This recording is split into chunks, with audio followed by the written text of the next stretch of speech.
माननीय प्रधानमंत्री जी, गुरु द्रोणाचार्य के नाम से विख्यात साइबर सिटी हरियाणा के प्रसिद्ध औद्योगिक नगर गुरुग्राम की छात्रा जोविता पात्रा सभागार में उपस्थित है और आपसे प्रश्न पूछना चाहती है।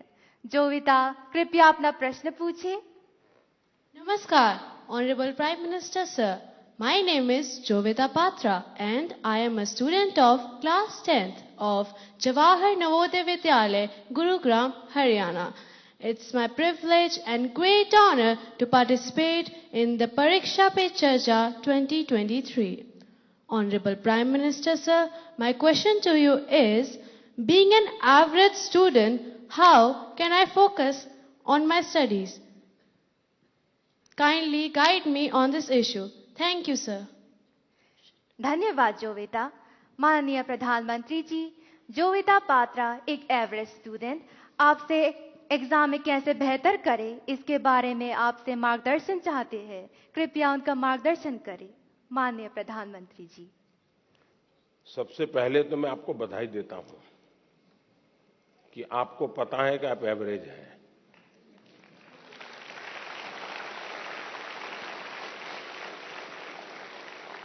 वरना ज्यादातर लोग ऐसे होते हैं जो बिलो एवरेज होते हैं और अपने आप को बड़ा तीसमार का मानते हैं, सब बंदर के व्यापारी मानते हैं। तो मैं सबसे पहले आपको और आपके माता पिता जी को भी बधाई देता हूं। एक बार आपने इस सत्य को स्वीकार कर लिया कि हां भाई मेरी एक क्षमता है, मेरी स्थिति है, मुझे अब इसके अनुकूल चीजों को ढूंढना होगा।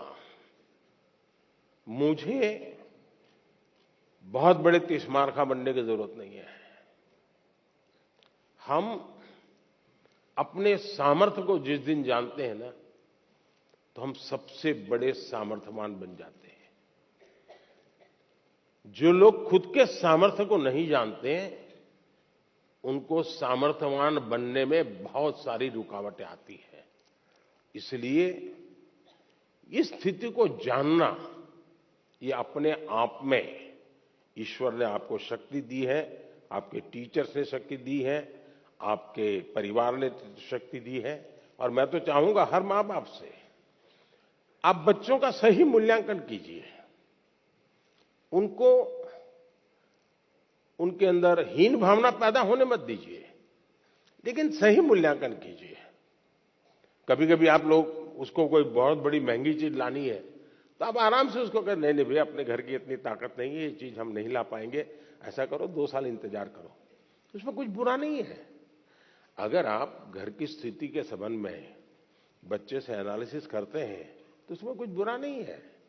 और इसलिए हम एक सामान्य स्तर के व्यक्ति हैं और ज्यादातर लोग सामान्य स्तर के ही होते हैं जी। एक्स्ट्रा ऑर्डिनरी बहुत कम लोग होते हैं जी।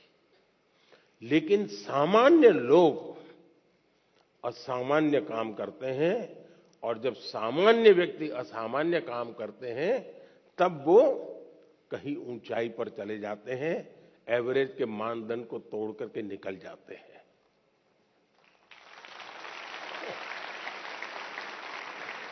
और इसलिए हमें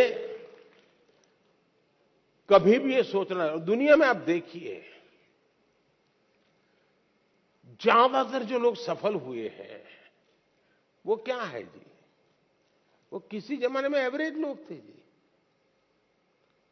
असामान्य काम करके आए हैं, बहुत बड़ा परिणाम लेके आए हैं। अब आपने देखा होगा इन दिनों दुनिया में पूरे विश्व की आर्थिक स्थितियों की चर्चा हो रही है। कौन देश कितना आगे गया, किसकी आर्थिक स्थिति कैसी है। और कोरोना के बाद तो ये बड़ा मानदंड बन गया है। और ऐसा तो नहीं है कि दुनिया के पास अर्थवेत्ताओं की कमी है। बड़े बड़े नोबेल प्राइज विनर हैं जो गाइड कर सकते हैं कि ऐसा करने से आर्थिक स्थिति ऐसी बनेगी, ऐसा करने से ऐसी आर्थिक स्थिति। कोई कमी नहीं है। ज्ञान का प्रवाह बांटने वाले तो हर गली मोहल्ले में आजकल अवेलेबल है। और कुछ विद्वान भी अवेलेबल है जिन्होंने बहुत कुछ किया है। लेकिन हमने देखा है कि भारत आज दुनिया में आर्थिक जो तुलनात्मक हो रहा है, भारत को एक आशा की किरण के रूप में देखा जा रहा है।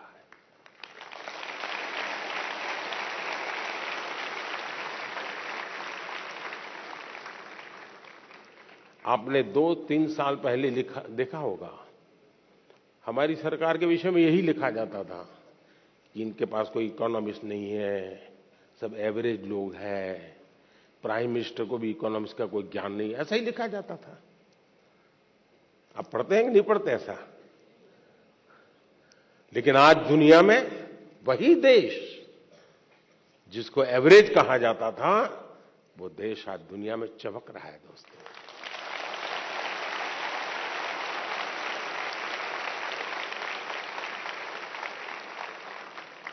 और इसलिए हम इस प्रेशर में न रहे दोस्तों कि आप एक्स्ट्रा ऑर्डिनरी नहीं है, और दूसरी बात, आप एवरेज भी होंगे, आपके भीतर कुछ न कुछ तो एक्स्ट्रा ऑर्डिनरी होगा ही होगा।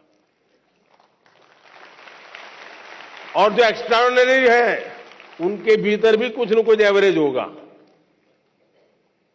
हर एक के पास ईश्वर ने एक अभूतपूर्व क्षमता दी होती है, बस आपको उसको पहचानना है, उसको खाद पानी डालना है, आप बहुत तेजी से आके निकल जाएंगे, ये मेरा विश्वास है। धन्यवाद।